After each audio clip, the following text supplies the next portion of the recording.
Hey guys, this is Jay Calder with Jay Unboxing here, going over the week's biggest fights involving the biggest fighters, the biggest results, and of course, handing out some fighter grades.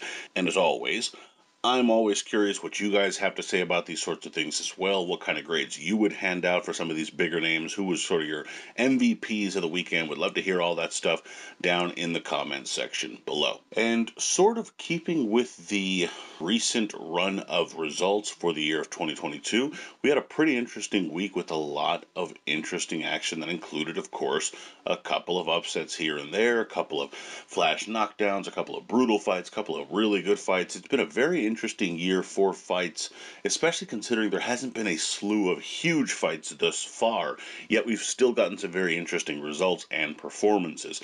Makes this kind of thing a whole lot of fun, and of course makes watching the sport itself a whole lot of fun, so certainly no complaints coming from me.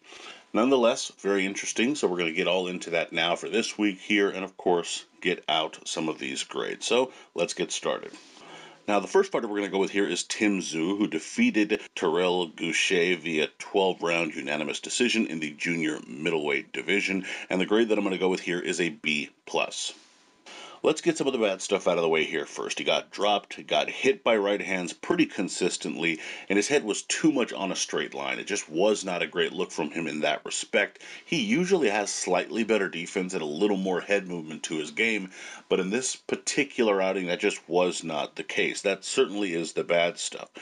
There was some good there, though, as a matter of fact. He recovered. He really did. And he did so in a way in which he didn't panic. He let himself stay in the fight, stay composed, and made sure that he got back to what the game plan was, which was to attack, come forward, put the pressure on Gausha, and make sure that he felt his presence. He's a very physical man in there, and he certainly did that in this fight.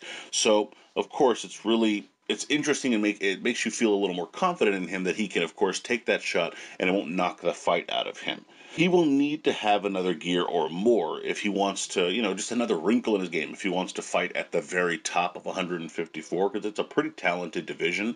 That being said, while the performance wasn't great, it was perfect in a way, in the sense that it showed you he has the vulnerability there, that he has stuff to work on, but he has the wherewithal within him to kind of get through it, and as a result of that, I gave him a relatively favorable review.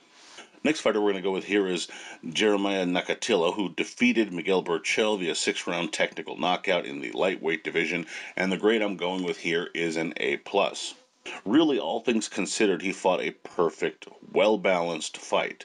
Boxed to set up his big shots, and then really made them count. Now, some might ask, well, did Berchelt have, to some degree, something to do with this, in the sense that he just had the absolutely worst game plan possible, which we will get to in a little bit here, and I think to some degree that's true, but that's also not Nakatillo's fault.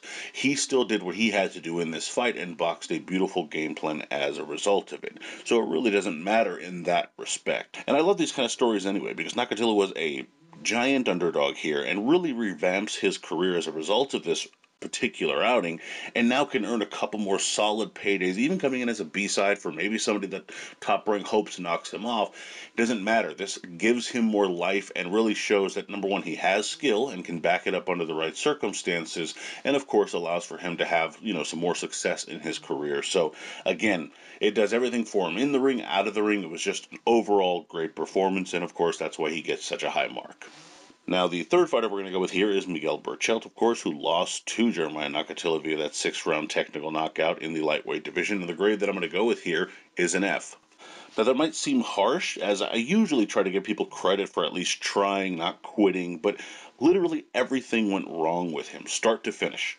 He didn't have a great game plan. He was trying to back up. He also looked gun-shy on top of that.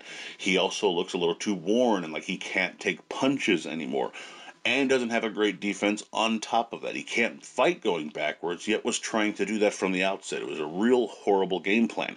Then, in around the 4th and 5th rounds, when he was looking to try and fight more like the Berchelt you're used to seeing, he was on such unsteady legs, it was impossible for him to try and get through those sort of gears, and it really just made for an awful outing from him in virtually every way possible. He can make 130 pounds. He's on the wrong side of 30. At 135, it didn't really seem to kind of make him stronger by making him less drained. His chin still was susceptible, and he got stopped by a sort of middle-ranked junior lightweight who was moving up to some degree. With all due respect to Nakatillo, that's just not a great sign, and it sort of indicates to me that at the very least his career at the top level, in terms of for Berchelt here, might just be about over. Next fighter here we're going to go with is Josh Warrington, who defeated Kiko Martinez via 7th round technical knockout, capturing the IBF featherweight title in the process, and the grade that I'm going to go with here is an A. I mean, it was a brilliant performance in a lot of ways. It really was kind of hard to critique. Did he get caught by a couple shots? Yes. Did he get stunned? I think once or twice in that fight. Certainly once. Certainly. You could argue maybe he was a little dirty in there at times, leading with the head, pushing off with the shoulder, but ultimately you get away with what the referee lets you get away with, and I can't really dog him for that. He put some fight into this one because he was effectively fighting for his career, and with this performance he rescues it. He has at least 1, 2, 3 more big fights available, even if the results don't particularly go his way, just because of the fact that he now has this title. And as a result of that, I have to be favorable in terms of this kind of grade I'm giving him here. Again, he answered the doubters, namely me, who really just did not think he had this kind of performance in him any longer. I thought Lara had kind of knocked it out of him. And maybe to some degree that might have been true, but you also have to counter that with Martinez was in there, again, at an advanced age. It may have been just right for the picking, and again, to his credit, Warrington did just that. So I have to give him credit for it in that grade as well. He put a little more mustard on his shots.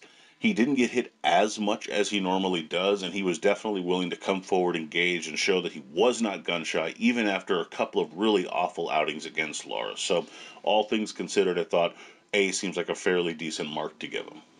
And the final fighter we're going to go with here is Kiko Martinez, who had that loss to Warrington, as mentioned, via 7th round technical knockout, losing his IBF featherweight title in the process. And the grade I'm going to go with here is a C+.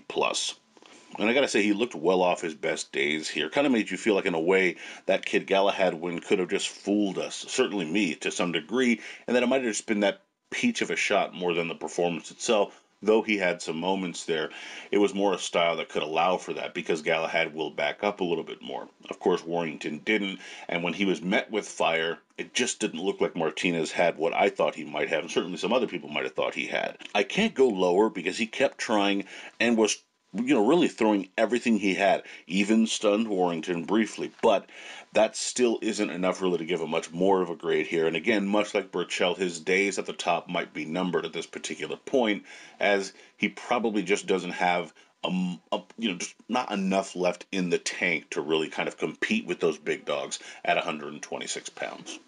Honorable mention here goes to Ebony Bridges, who defeated Maria Roman, capturing the IBF bantamweight title in the process via a 10-round unanimous decision. And the grade that I'm going to be going with here is an A-.